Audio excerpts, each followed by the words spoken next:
હાય, મારું નામ દિવ્યા છે. આ મારી ડોટર છે ઝલક, અને એ 5 વર્ષની છે. અમારે એને એકચ્યુઅલી એડેનોઇડ અને ટોન્સિલ્સનો પ્રોબ્લેમ હતો, એટલે એડેનોઇડ એક્ટોમી અને ટોન્સિલ્સ એક્ટોનોમી કરાવવાની હતી, જેના માટે એકચ્યુઅલી અમે યુએસથી આવ્યા છીએ.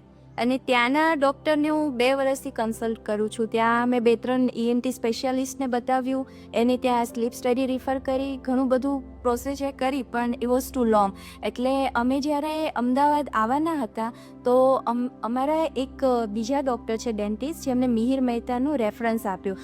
અમને એના વિશે પહેલાં કોઈ જ આઈડિયા નહોતો કે કોણ ડૉક્ટર છે, શું કરે છે, પણ અમે કીધું નહીં, એકવાર જઈએ. પછી જ્યારે અમે અહીંયા આવ્યા ને તો ડૉક્ટરને મળ્યા, હોસ્પિટલમાં ગયા, હોસ્પિટલનું એન્વાયરમેન્ટ જોઈ, જે રીતના સ્ટાફ બધા હતા, જે સર્વિસ હતી, જે ચોખ્ખાઈ, બધી ફેસિલિટી હતી, એ જોઈને થોડો કોન્ફિડન્સ આવ્યો કે નહીં, આમાં ડૉક્ટર તો વ્યવસ્થિત જ હશે ને કંઈક પોઝિટિવ રિસ્પોન્સ જ આવશે.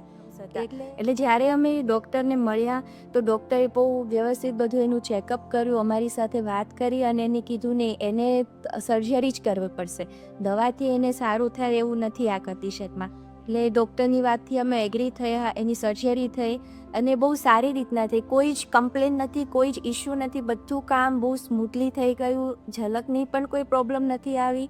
અને જ્યારે સર્જરી પછી જે આફ્ટર કેર હતી હોસ્પિટલમાં, એ પણ બહુ સરસ. સ્ટાફનું જે કોર્પોરેશન હતું બાળક સાથે, અમારી સાથે, એ બધું બહુ જ સ્મૂથ હતું. બધું જે ઇન્સ્ટ્રક્શન હતા એ પણ એકદમ ક્લિયર હતા કે આફ્ટર કેર શું એને એમ કે કાળજી રાખવી જોઈએ, એને કેવી રીતના ધ્યાન રાખવાનું, ખાવા પીવાથી લઈને એની જે કંઈ પ્રવૃત્તિ હોય, એક્ટિવિટીઝ આખા દિવસની, એ બધું જ. એટલે એ બહુ સરસ એક્સપિરિયન્સ રહ્યો છે.